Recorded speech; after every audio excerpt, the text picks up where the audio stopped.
जम्मू जो मंदिरों का शहर है, जम्मू जहां पूरे डिवीज़न में मंदिर ही मंदिर हैं, वहाँ पर 300 से ज़्यादा शराब की दुकानें खोलनी पड़ी। स्कूलों के पास से शराब की दुकानें हमने देखी। क्या इसका उत्तर आपके पास? क्यों आप लोग शांत बैठे हैं? क्यों कैमरे के सामने आपके बड़े बयान इसके खिलाफ नहीं है? बिजली का मुद्दा है, बिल्कुल सही है। लोगों की जो पीड़ा है वो बिल्कुल ठीक है कि बिजली एक बहुत बड़ा मुद्दा है जम्मू कश्मीर में आम लोगों के लिए।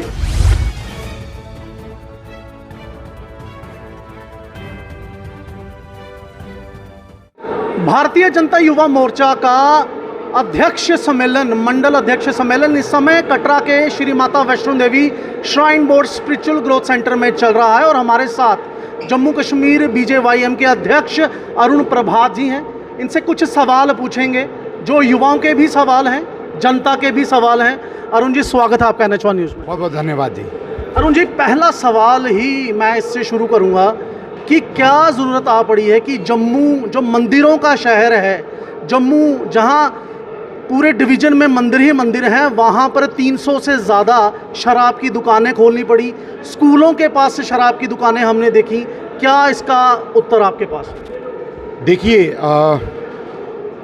शराब की दुकानें खोलने के विरोध में युवा मोर्चा ने हमेशा आगे बढ़ चढ़ कर के भूमिका निभाई है और आम समाज जहाँ पर इसका विरोध करता है, हम हमेशा आम समाज का सहयोग करते हैं और हमने हमेशा समय समय पर स्पष्ट किया है कि शराब की दुकानें और केवल जम्मू क्षेत्र के अंदर ऐसी शराब की दुकानें खुलें, उसके ना भारतीय जनता पार्टी ना भारतीय जनता युवा मोर्चा इसके हक में है, ना कभी था। तो क्या कारण है कि कोई बड़ा विरोध आपकी तरफ से देखने को नहीं मिला? और LG जो जम्मू कश्मीर हैं वो कश्मीर में सिर्फ 2-3 दुकानें ही और बढ़ाते हैं, 2 पहले से थी वहाँ पे, और जम्मू में 300 से ज़्यादा पार। क्यों आप लोग शांत बैठे हैं? क्यों कैमरे के सामने आपके बड़े बयान इसके खिलाफ नहीं आए? ऐसा है कि हम कैमरा के सामने हो, लोगों के सामने हो, स्पष्टता से अपनी बात रखते हैं और LG साहब के साथ भी हमने ये बात रखी है और ये कभी भी ऐसा नहीं हुआ कि हमने शासन प्रशासन के सामने अपनी बात ना रखी हो।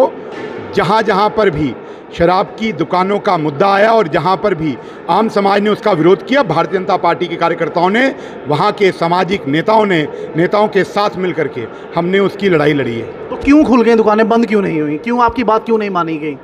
क्योंकि सेंटर में सरकार आपकी है, जितेंद्र सिंह जम्मू के हैं, वो भी आपके हैं, क्यों आपकी बात नहीं मानी गई? देखिए, शासन प्रशासन इस समय आपकी सरकार कहना मुझे लगता है कितना जायज़ है, ये आपको अच्छे तरीके से पता होगा। नहीं, मैंने कहा सेंटर संवैधानिक पोजीशन है, लेफ्टिनेंट गवर्नर, और ये ब्यूरोक्रेटिक सेटअप है। इसके अंदर आज यहाँ पर कार्यपालिका जो है वही राज कर रही है, परंतु हम अपना विरोध और हम अपना जो मत है वो स्पष्ट रखते भी हैं और समय समय पर रखते आए भी हैं। आज जो मंडल अध्यक्ष सम्मेलन हो रहा है, इसमें किन बातों पर अभी तक चर्चा हुई है? उन बातों से समाज कैसे सुदृढ़ किया जाएगा, ज़रा ये भी बताइए। जिस तरीके से देश के यशस्वी प्रधानमंत्री आदरणीय नरेंद्र मोदी जी अपनी लोक हितकारी अपनी नीतियों के माध्यम से सरकार में बैठकर के निर्णय लेते हैं और उसका निर्णय नीचे आम व्यक्ति के जनमानस के जीवन के अंदर किस तरीके से परिवर्तन लेकर के आए, उसके लिए युवा मोर्चा हमेशा कार्य करता है। 2014 से पूर्व की स्थिति देखें तो 2014 से पहले जब यहाँ की सरकारें अलगाववाद या आतंकवाद के हक में खड़ी होती थी तो युवा मोर्चा उसका प्रतिकार प्रदर्शन और अभियानों के माध्यम से, आंदोलनों के माध्यम से करता था। 2014 के बाद जब यहाँ पर सत्ता परिवर्तन हुई, तब से जो माननीय प्रधानमंत्री जी द्वारा लोक हितकारी नीतियाँ हैं उसको जन जन तक लेकर के जाने का काम करता है। उसका नतीजा है कि 2014-2019 के चुनावों के अंदर भारतीय जनता पार्टी को यशस्वी नेतृत्व के कारण, यशस्वी प्रधानमंत्री जी के कृतित्व के कारण वोट मिला और भारतीय जनता युवा मोर्चा का कार्यकर्ता इस संदेश को लेकर के जन जन तक गया है। 2024 का चुनाव क्योंकि भारतीय जनता पार्टी का कार्यकर्ता 365 दिन काम करने वाला कार्यकर्ता है, 24/7 काम करने वाला कार्यकर्ता है। केवल चुनावों में केवल बाहर निकल करके चुनावी अपना बरसाती मेंढकों की तरह प्रचार करे, ऐसा नहीं, परंतु 365 दिन लोगों के बीच में रह करके, नौजवानों के बीच में रह करके नीतियों का प्रचार प्रसार और उनका लाभ कैसे आम व्यक्ति को मिले उसका चिंता करता है। और ये जो आज का मंडल अध्यक्ष सम्मेलन है, इसमें मुख्य तौर पर हमारे बीच में हमारे राष्ट्रीय अध्यक्ष और लोकसभा के सांसद आदरणीय तेजस्वी सूर्या जी भी, जिन्होंने कार्यकर्ताओं को उद्बोधन दिया, कार्यकर्ताओं को 2024 के लिए रणनीति किस तरीके से बनाई जाए उस विषय पर रोशनी डाली, तो उसको लेकर के कार्यकर्ता के अंदर बहुत जोश है। और आज 9 साल सरकार के पूर्ण होने पर जिस तरीके से महाजनसंपर्क अभियान चलाया जा रहा है, उसी के तहत घर घर जाकर के इन सभी नीतियों का, लाभकारी योजनाओं का प्रचार प्रसार करना, ये युवा मोर्चा के कार्यकर्ताओं को आज के उद्बोधन के माध्यम से और गति मिलेगी, ऐसा मेरा विश्वास है। 9 साल बेमिसाल की आप बात कर रहे हैं, लेकिन जिन घरों में आप जा रहे हैं, आपने खुद भी ये महसूस किया होगा, उन घरों में बिजली नहीं है। उन घरों में बिजली ना होने के कारण पानी नहीं है। अगर आज मैं बात करूं अपने NHPC जहां पर है सलाल की, तो सलाल के गांव में बिजली सिर्फ 3-4 घंटे ही आती है। उसके ऊपर आप क्या कहेंगे? ऐसे में आप कहेंगे कि जम्मू में खासकर 9 साल बेमिसाल हुए हैं। जो बिजली का मुद्दा है बिल्कुल सही है, लोगों की जो पीड़ा है वो बिल्कुल ठीक है कि बिजली एक बहुत बड़ा मुद्दा है जम्मू कश्मीर में आम लोगों के लिए। और हमने पीछे लगभग 10 दिन पूर्व एक हाई एम्पावर्ड कमेटी बना करके LG साहब तक इसका ज्ञापन दे करके इसके ऊपर जल्द कार्रवाई करने के लिए कहा, और मुझे ज़रूर विश्वास है कि बहुत जल्द इसके ऊपर कार्रवाई होगी और ये जो इरेगुलर कट हैं वो समाप्त होंगे।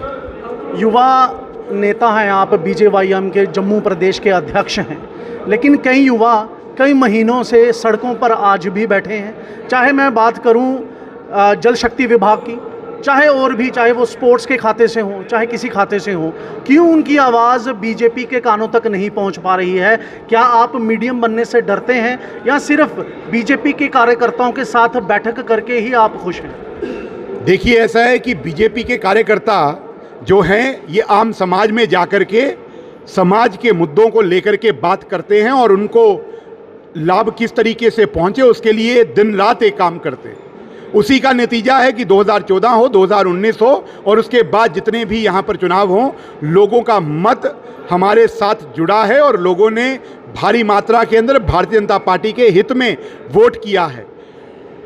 आप कुछ मुद्दे लेकर के इस तरीके से अगर प्रचारित करने का प्रयास करेंगे कि भारतीय जनता पार्टी इस मुद्दे पर संजीदा नहीं है, तो मुझे लगता है कि आप गलत फहमी में हैं। नहीं अरुण जी, मैं गलत प्रचार भारतीय जनता पार्टी का नहीं कर रहा हूं। मैं आपसे सीधा सवाल पूछा। आप जम्मू प्रदेश भारतीय जनता युवा मोर्चा के अध्यक्ष हैं और आपके ऑफिस के बाहर ही कई प्रोटेस्ट हो चुके हैं, कई हो रहे हैं, कईयों को फोर्सफुली उठा दिया गया। आप जल शक्ति विभाग ही ले लीजिए, कई युवा वहाँ पे काम करते करते बूढ़े हो गए, दुनिया छोड़कर चले गए, लेकिन उनके परिवार का, उनके घर का कोई भी सुध बुध लेने वाला नहीं बचा।